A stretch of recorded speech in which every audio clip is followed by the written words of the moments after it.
नमस्कार मित्रांनो, आज मी करणार आहे हिरव्या टमॅटोची चटणी। ही मी पाव किलो हिरवे टमाटे, ही हिरवी मिरची आणि ही टमाटे आणि असं शेंगदाणे भाजून घेतले आणि असं टमाटे एकदम स्वच्छ धुवून घेतले आणि मग मिरची, लसूण, शेंगदाणे, जिरं आणि परत अजून एकदा बघा आणि कोथिंबीर घेतली आणि हे सगळं मिरच्या असं चांगलं भाजून घेतल्या तरतरीत। म्हणजे टमाटे चटणी खूप छान लागते। हिरव्या टमाटे तुम्ही एकदा जरूर करून पहा। आमच्यात सारखी आवडते आमच्या घरात। मग बघा इथं टमाट्याची चटणी करायची, ती मिरच्या अशा चांगल्या असं फुटायला पाहिजे, फट फट फट फट चांगल्या भाजायच्या मिरच्या आणि बघा चांगल्या भाजायला लागल्यात आणि पटपट फटफट आवाज यायला, त्याची पोटे फुटूस तर अशी भाजायची चांगली हिरवी मिरची। इतकी छान लागते भाजी, नुसती चपातीबरोबर ते खायला। आणि मग आता चांगली ही मिरची कडकडीत अशी भाजी बघा भाजली चांगली आणि त्यात मग थोडंसं आपलं नॉर्मलचं तेल टाकून भाजून घ्यायची मिरची।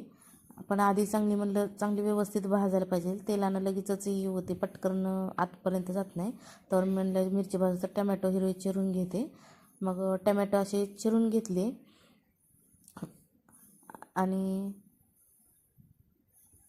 मग आता इथं थोडंसं तेल टाकलं आणि असं चांगलं खरपूस मिरची चांगली भाजली तेलानं पटपट पटपट पटपट आणि चांगली मिरची चांगली भाजून घ्यायची आणि मग काढून घ्यायची तव्यात। लगेच त्यात हिरवा टमाटा चिरलेला चांगला असा भाजून घ्यायचा आणि त्यात थोडंसं मीठ टाकायचं टमॅटो मऊ होण्यासाठी आणि असं चांगलं परतून घ्यायचं बारीक ह्याच्यावर। आणि मी त्याच्यावर लगेच असं प्लेट झाकून घेतली, कारण की ते पटकन मऊ होईल टमाटा म्हणून।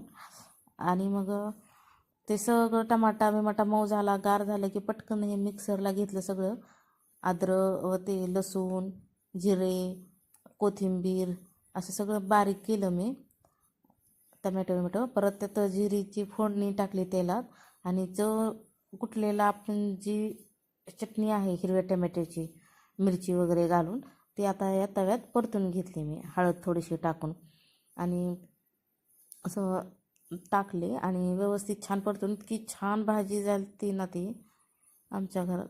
आणि अशी नुसती बी खाल्ली तर चालती फोडणी द्यायच्यात, पण फोडणी दिल्यावर जरा अजून चव येते आणि मिरच्या खूप तिखट असल्यामुळं जरा थोडं तेलातून असं जिरीतून परतून घेतल्या आणि इतकी छान होती ना मित्रांनो, एकदा नक्की करून पहा आणि मला कमेंटमध्ये सांगा कशी झाली। इतकी छान झाली, तुम्ही करा, लाईक सबस्क्राईब करा। थँक्यू।